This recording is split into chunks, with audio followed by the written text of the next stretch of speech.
Meus amados irmãos, gostaria agora, de relatar um pouco da nossa história, junto aos irmãos aí em Juazeiro do Norte. A nossa ida para o Ceará foi em decorrência de uma obra que a empresa que eu trabalhava ganhou para fazer a gestão ambiental aí no estado do Ceará, Pernambuco, Piauí, que foi a construção da ferrovia transnordestina. Fui então enviado pela empresa Arcades para ser o responsável e fazer a gestão ambiental da obra. Em setembro então de 2007, eu cheguei a Brejo Santo e minha esposa chegou logo no início de 2008.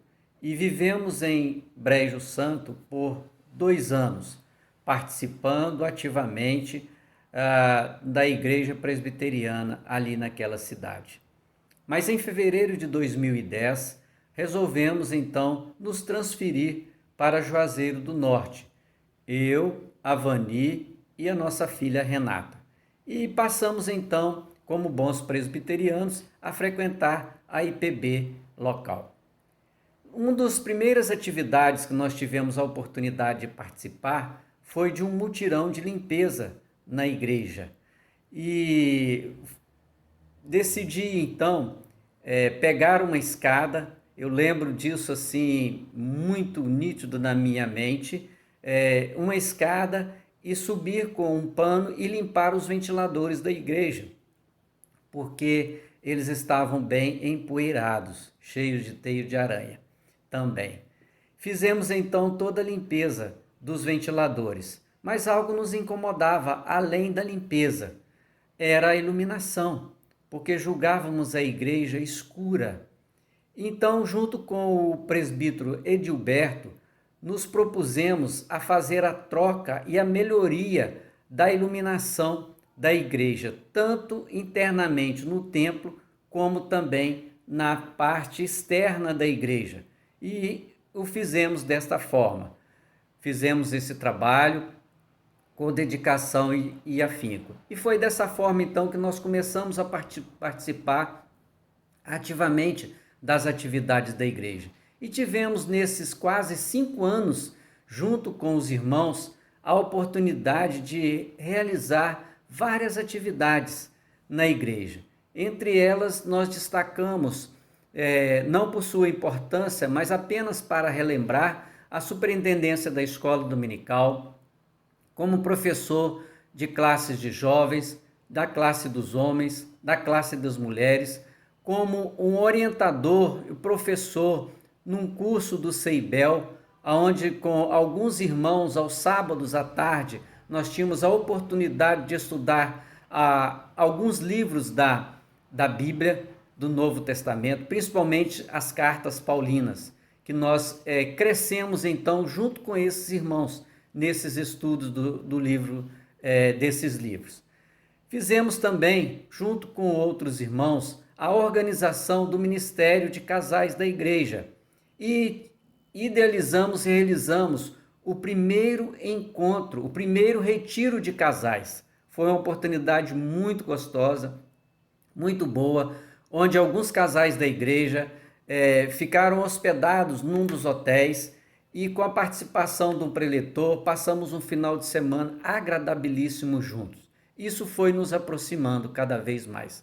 Idealizamos também, junto com outros casais, o primeiro congresso da família e tivemos a oportunidade de levar o pastor Jaime Kemp para ser o preletor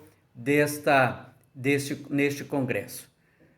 Fizemos também o levantamento de ofertas e com a participação tanto de irmãos da igreja como pessoas de fora, amigos nossos, para a reforma, construção ou melhoria de casas de irmãos da igreja e também de uma família carente da cidade.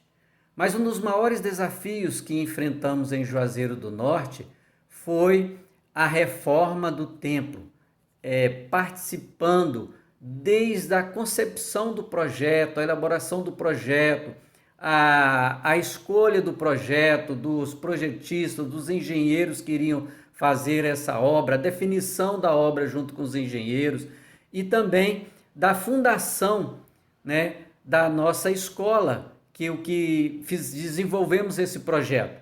Participamos junto com a Junta Patrimonial da IPB, um levantamento de um empréstimo para a construção, então, desta escola e da reforma da igreja.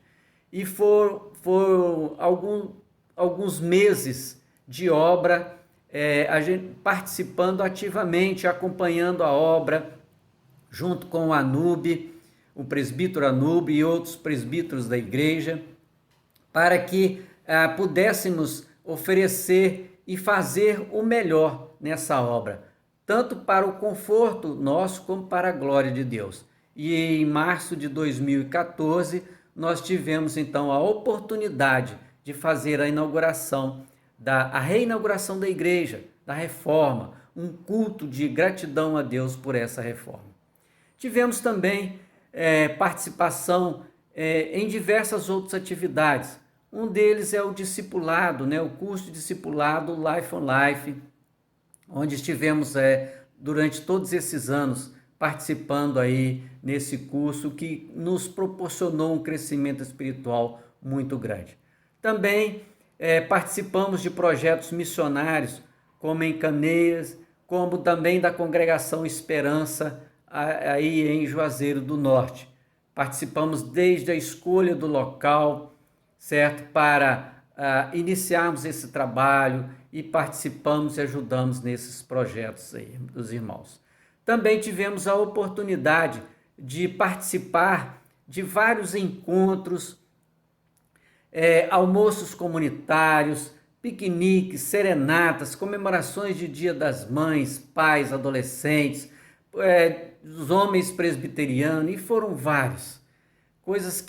Eventos que marcaram a nossa vida e que nos alegraram muito e que jamais esquecemos dessas oportunidades que tivemos aí junto, irmão. Enfim, foram várias realizações, sempre com a ajuda dos amados irmãos, onde nós crescemos, onde fomos estimulados, fomos pastoreados, principalmente pelo pastor Marcos, que durante todo o nosso tempo era o pastor da igreja, e crescemos junto com os irmãos, sempre nos estimulando na convivência harmoniosa e na prática do amor fraternal.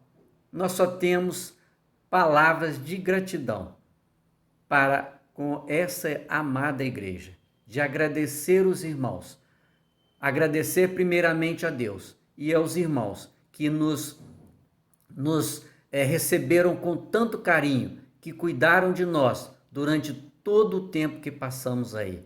A Deus toda a honra, toda a glória e todo o louvor. E o nosso muito obrigado a esta amada igreja e que Deus os abençoe. Sinto-me honrado pelo convite que o conselho e o pastor Marcos Aurélio me fizeram e agradeço a Deus por esta oportunidade de poder compartilhar essa devocional com a querida igreja numa data tão especial e significativa. E na palavra de Deus, em João capítulo 13, versículos 34 e 35, Jesus disse aos seus discípulos: Novo mandamento vos dou, que vos ameis uns aos outros, assim como eu vos amei, que também vos ameis uns aos outros. E nisto conhecerão todos os que sois meus discípulos, se tiverdes amor uns aos outros.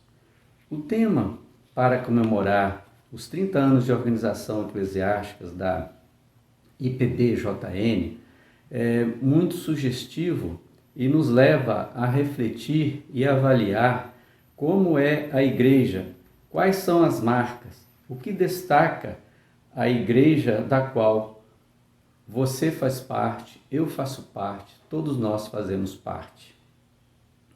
O que o mundo, a sociedade na qual a igreja está inserida vê em nós, vê na nossa igreja. Você já pensou sobre isso?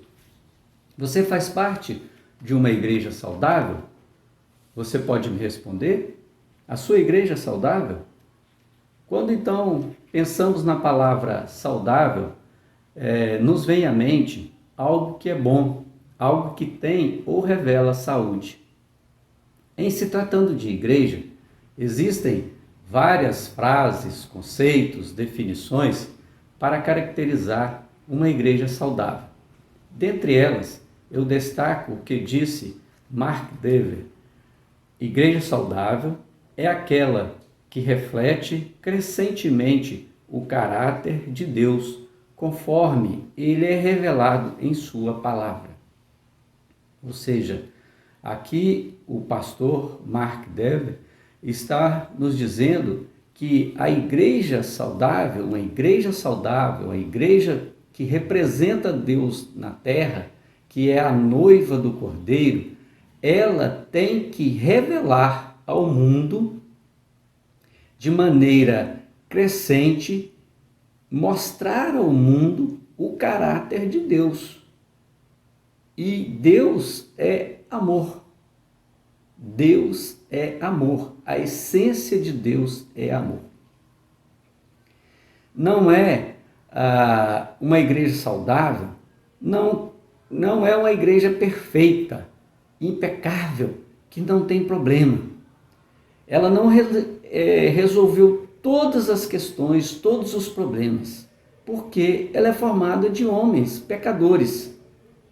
É uma igreja, a igreja é um grupo de homens, mulheres, jovens e idosos, negros e brancos, ricos e pobres, letrados e instruídos, com todos os seus diversos talentos, dons e capacidades, fraquezas, tolices, medos, mas que esse grupo reconhece que é pecador.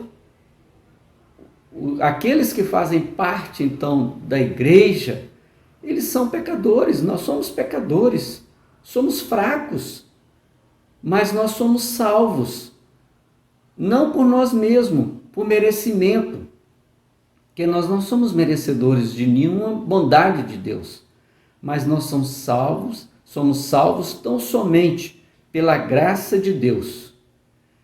A igreja se esforça continuamente, cada um, para ficar ao lado de Deus na luta contra os desejos ímpios e os enganos do mundo, da carne e do diabo. Ela é uma igreja que procura se conformar sempre com a palavra de Deus. Então, quais são essas marcas? O que deve destacar na igreja, a igreja do Senhor? E segundo John Stott, as marcas de uma igreja saudável, de uma igreja ideal que nós devemos perseguir são o amor, o sofrimento, a santidade, a sã doutrina, a autenticidade, a evangelização e humildade. Então são esses, segundo John Stott, aquilo que deve destacar na igreja do Senhor. E aqueles que fazem parte dessa igreja devem praticar no seu dia a dia. O amor ou o relacionamento fraterno é o que quero então refletir com os irmãos.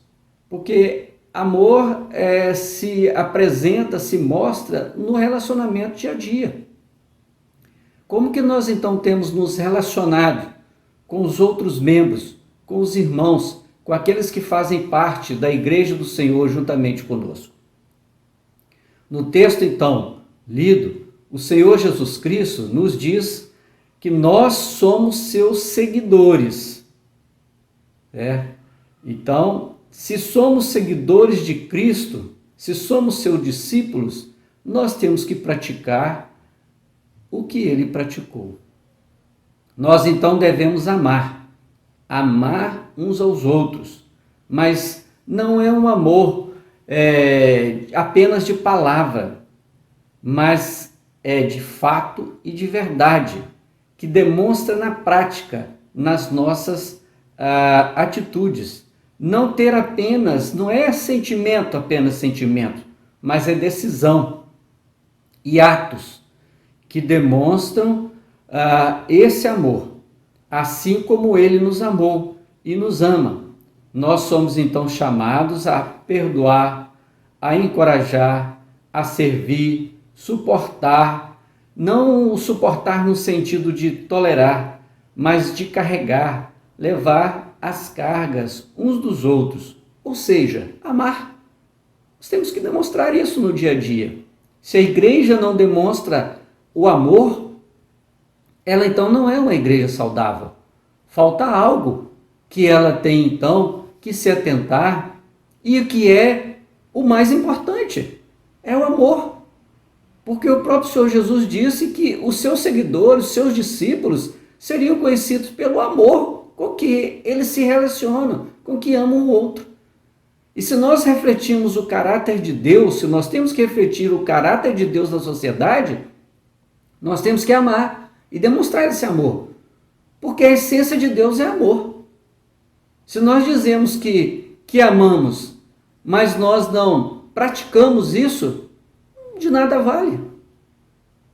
Nós temos então que demonstrar nas nossas atitudes, nas nossas ações, nos nossos atos, e nós demonstramos isso nesse relacionamento de uns com os outros, na igreja, porque nós somos pessoas diferentes, nós temos pensamentos diferentes, nós temos culturas muitas vezes diferentes, mas essas diferenças não podem impedir que nós nos amemos, muito pelo contrário. O amor supera todas essas coisas. Em Hebreus,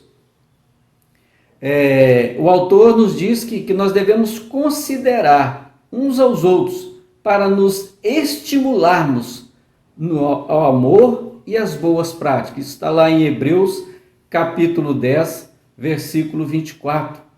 Então veja bem, nós devemos considerar uns aos outros para estimularmos o amor. E o amor então tem que ser estimulado, incentivado por cada um de nós.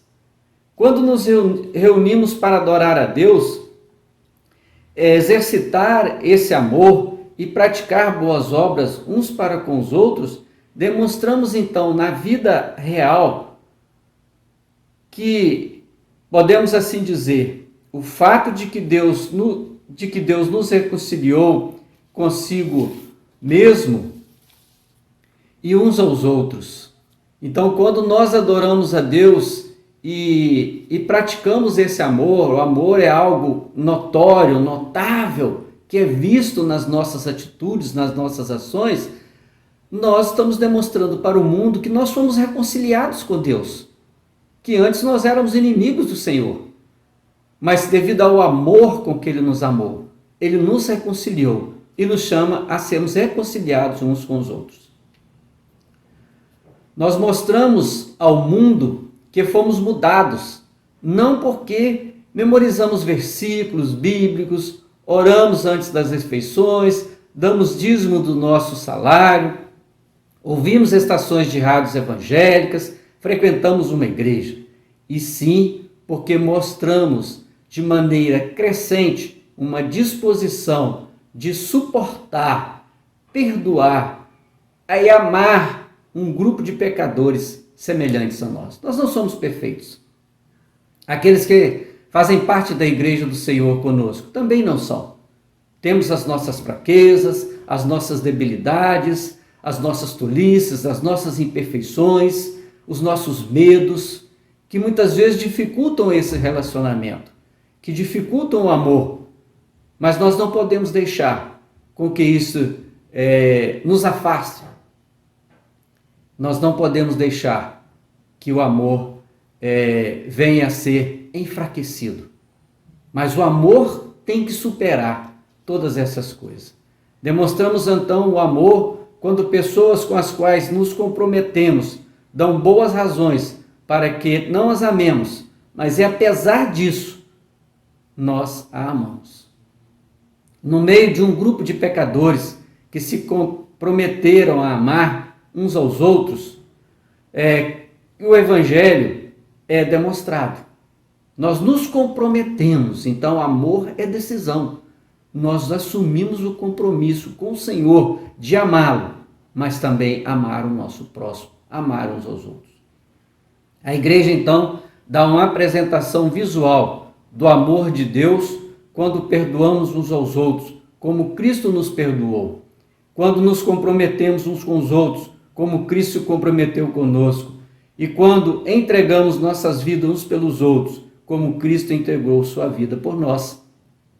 Que ele, no versículo lido no início da devocional, diz que nós, os seus seguidores, que nós devemos amar uns aos outros assim como ele nos amou. Então ele se entregou por nós, ele se comprometeu por nós, certo? Ele nos perdoou. Os seguidores então de Cristo serão conhecidos pelo amor uns para os outros. Como temos demonstrado, como temos desenvolvido aquilo que é mais marcante, que é essencial, que é o cerne, que é o sustentáculo então da igreja, que é o amor. Como é que nós temos nos comprometido com isso? Quando nós olhamos lá em 1 Coríntios capítulo 13, versículo de 1 a 8, nós vemos o que o apóstolo Paulo então nos diz por amor. E eu termino essa devocional pedindo a você, convidando você que faça essa leitura lá e reflita lá em 1 Coríntios capítulo 13, versículo de 1 a 8 e também no verso 13, onde Jesus diz que, o apóstolo Paulo nos diz que permanecem a fé, a esperança e o amor, mas o maior dentre eles é o amor. Pratiquemos então o amor, que busquemos dia a dia nos encher do amor de Deus, para que possamos amar o nosso próximo assim como nós amamos a nós mesmos. E Deus nos abençoe. Quero agora enviar um abraço a todos os irmãos e dizer que o tempo que eu e a Vani convivemos aí com os irmãos foi um tempo muito marcante na nossa vida. E jamais vamos nos esquecer, porque nós tivemos a oportunidade de experimentar aí nesta igreja com os irmãos o amor, o carinho, o afeto, o cuidado dos irmãos para conosco, e nos deram também a oportunidade de demonstrar o mesmo pelos irmãos. Crescemos nesse relacionamento fraterno de amor, apesar das nossas imperfeições. Um grande abraço a todos os irmãos. E como o apóstolo Paulo escreveu à igreja em Éfeso, lá em Efésios capítulo 4, de 1 a 3, rogo-vos, pois, no Senhor, que andeis como é digno da vocação com que fostes chamados, com toda humildade e mansidão, com longanimidade, suportando-vos uns aos outros em amor, procurando diligentemente guardar a unidade do Espírito no vínculo da paz. Amemos uns aos outros, assim como Deus nos amou. Um grande abraço a todos e Deus abençoe. Amém.